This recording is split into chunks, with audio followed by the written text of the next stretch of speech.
नमस्कार. विविध रेसिपीजमध्ये आपणा सगळ्यांचं खूप स्वागत. आज आपण थंडीसाठी एक खास पदार्थ बघणार आहोत, मसाला गूळ. ही गुळाची चिक्की नाही आहे, आपण जी नेहमी गुळाची चिक्की करतो शेंगदाण्याची तशी नाही आहे. यात इतरही अनेक मसाल्याचे पदार्थ टाकलेले आहेत, ज्यामुळे इम्युनिटी वाढायला मदत होईल आणि गुळाने तर रक्त वाढायला मदत होतेच, हे आपल्याला सगळ्यांनाच माहिती आहे. साखरेपेक्षा गूळ खूपच उपयुक्त असतो शरीरासाठी, आरोग्यासाठी. आणि थंडीच्या दिवसात शरीरात उष्णता निर्माण करण्याचं काम देखील गुळामुळे होतं.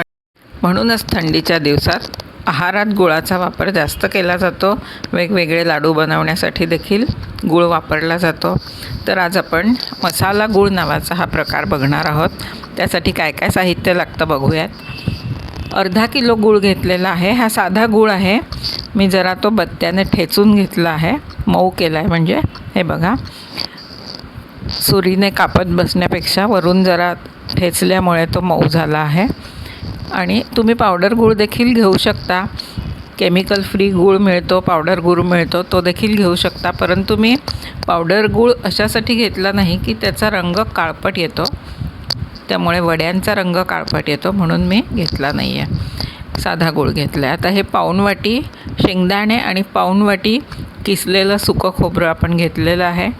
त्यानंतर 2 टेबलस्पून तीळ आणि 1 टेबलस्पून खसखस आहे.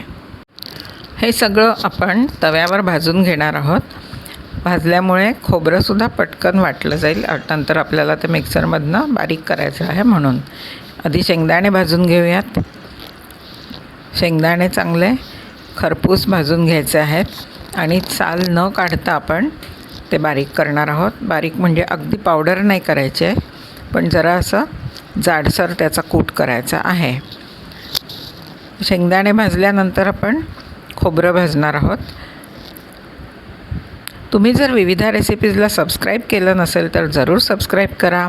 रेसिपी आवडली तर लाईक शेअर करा आणि मला कॉमेंट करून कळवा रेसिपी कशी झाली ते. आता आपण खोबरं भाजतो आहोत.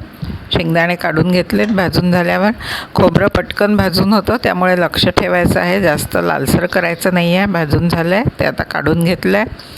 त्यानंतर आपण 1 टेबलस्पून बडीशोप घेतलेली आहे, ती भाजून घेतो आहोत. बडीशोप थोडी असल्यामुळे आपल्याला ती वेगळी मिक्सरमधनं बारीक करता येणार नाही आहे. आणि खसखससुद्धा आपण घेतली होती, तीसुद्धा थोडीच आहे, 1 टेबलस्पून. तीळ मात्र थोडे जास्त आहेत, 2 टेबलस्पून. आता तीळ भाजतो आहे. त्यानंतर खसखस देखील अशीच, म्हणजे गॅस बंद केल्यानंतर गरम तव्यावर टाकून घेणार आहोत भाजून. आणि हे सगळं आपण थंड व्हायला ठेवणार आहोत बाजूला. थंड झाल्यानंतर ते मिक्सरमधनं काढणार आहोत. आता एका पॅनमध्ये आपण 1 टेबलस्पून तूप टाकलेलं आहे. तूप चांगलं पसरवून घेणार आहोत पॅनमध्ये सगळीकडे. ते एकदा लागलं की मग आपण त्यावर जो मऊ केलेला गूळ आहे तो घालणार आहोत. मऊ केलेला म्हणजे आपण तो फोडलाच आहे, त्यामुळे काय होणार आहे, पाक पटकन होईल. जास्त वेळ आपल्याला ते वितळत बसावं लागणार नाही. ॲक्च्युली पाक असा करायचा नाही आहे, फक्त वितळून घ्यायचा आहे. आणि तुम्ही बघा आता पुढे कितपत तो वितळवला आहे आणि त्यानंतर उकळवला आहे.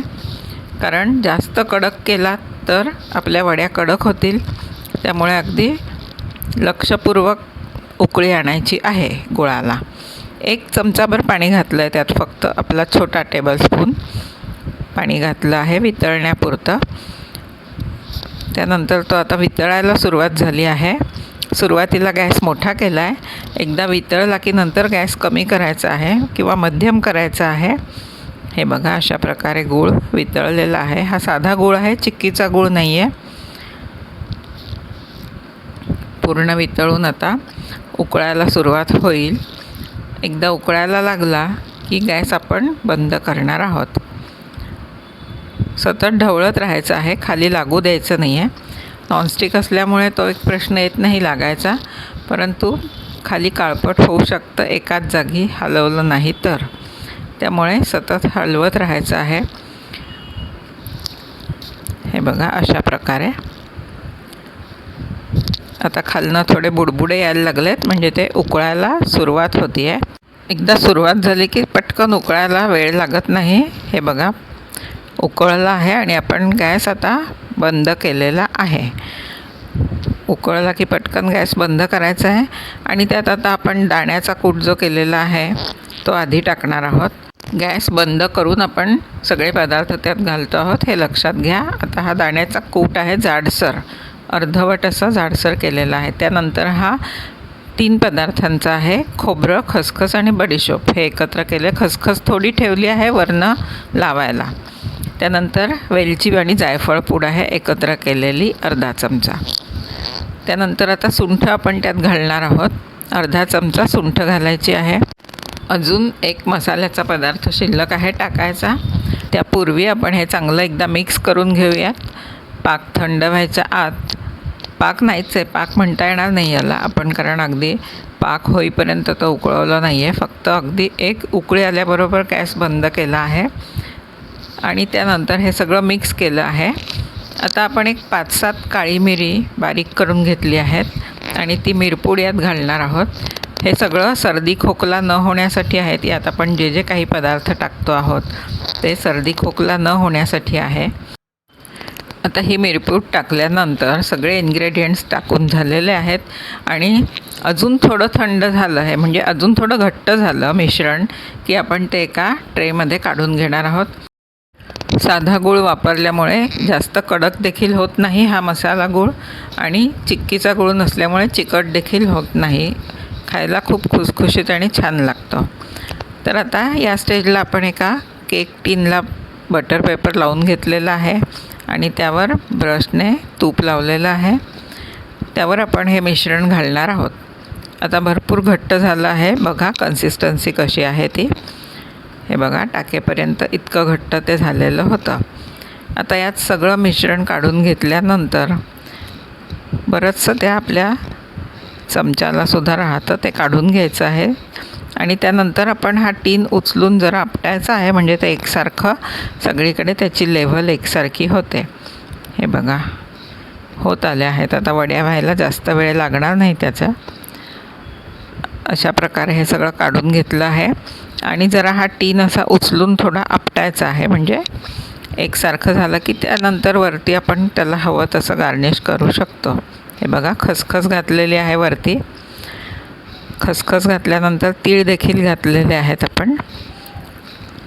खोबऱ्याचा किससुद्धा तुम्ही घालू शकता.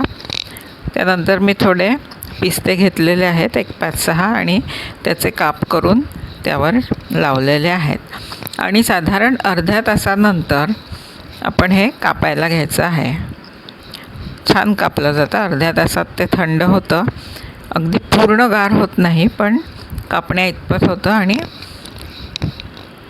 दोन्हीकडनं आपल्याला हव्या तशा वड्या पाडायच्या. मी अशा चौकोनी केल्या आहेत. तुम्ही शंकरपाळ्याच्या आकाराच्या देखील करू शकता.